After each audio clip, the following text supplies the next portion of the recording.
when I meditate and when I do yoga, there are always thoughts that come into my head. So first and foremost, if you're thinking that you meditate wrong or you're not good at yoga because the mind is constantly talking, one, know that A, that's normal.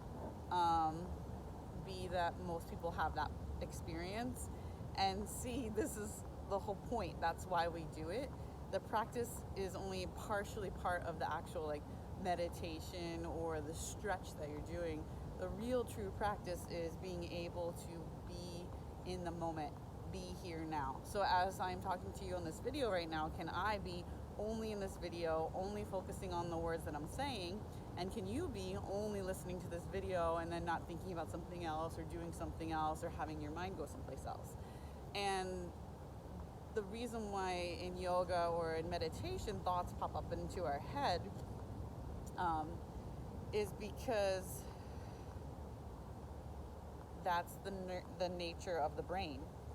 That's the nature of the mind, and that's part of its job. So we can't necessarily be mad when thoughts come up in our head throughout the day, even if you're doing something else as you're listening to this, or I'm thinking about something else as I'm talking to you, which our brains are very complex and they are very multifaceted, and they can do many things at once. Specifically, women's brains in comparison to men's brains, women can do 6 or 7 things all at one time and have 6 or 7 thoughts happening at one time. It's part of our, physiology and what we're made up of. But the point is to be in the present moment, to enjoy this moment right now, for me to have gratitude in being able to share this concept and only be here now, for you to be able to listen to these words and focus on them and just be, here now. And so what I kind of, first and foremost, if you are meditating or doing yoga and your brain is doing all these things, don't let that stop you from coming to the mat.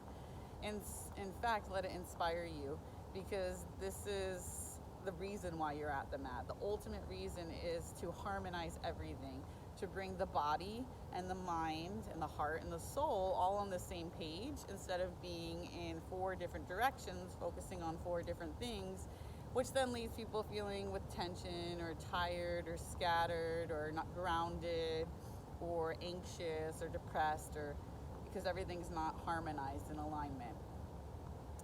I share this with you today because today I was doing my yoga this morning, and I was doing pigeon pose, and I was in the pose, and then my mind started wandering like crazy, and it started thinking about the future, and I want to open this studio, and I want to do this thing, and I'm going to have this thing, and I'm going to get this, and just all these ideas, and just kind of and I was sitting there and I caught myself and I laughed at myself, because I was like, my gosh, I already have, me opening 4 studios all throughout the San Diego or the world. I have all these ideas, but my body and my subconscious mind are not on the same page. My body's sitting on the mat trying to stretch the leg, the hip, right? And the mind is already, working real hard, opening a bunch of spaces.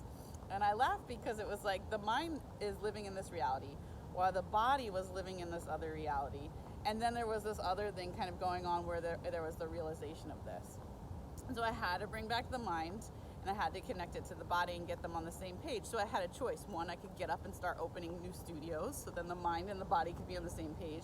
Or 2, I could be in the pose and tell the mind, thank you for sharing, and then not be living in that space where I'm opening these studios and doing all those things, because it's not the time.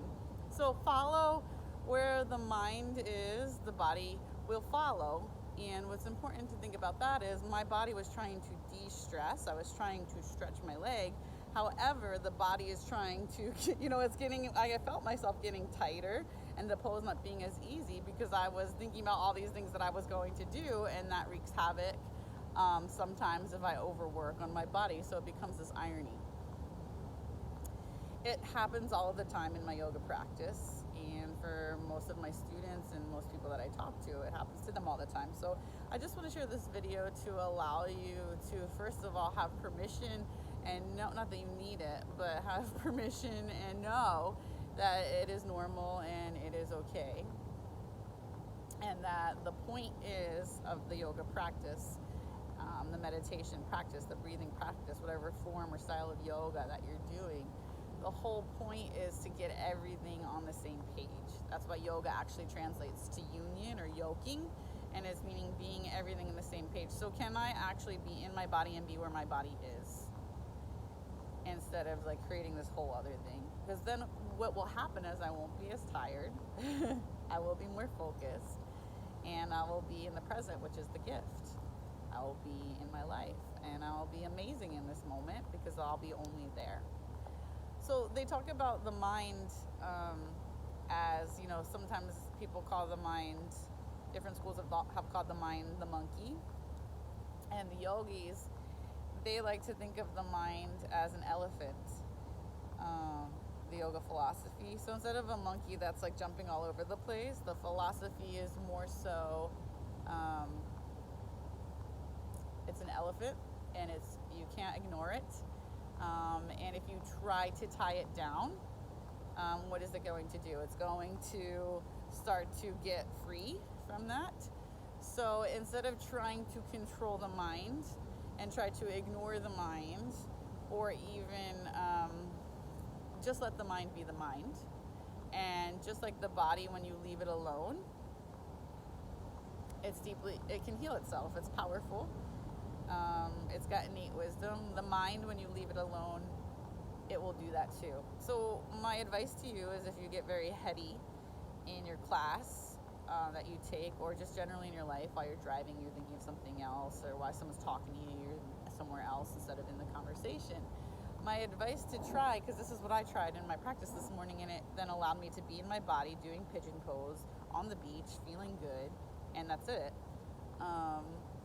is to treat the mind like an elephant. Honor it. It's massive and beautiful. Don't try to control it.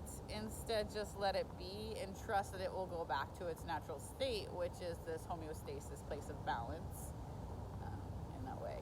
So just some things to think about.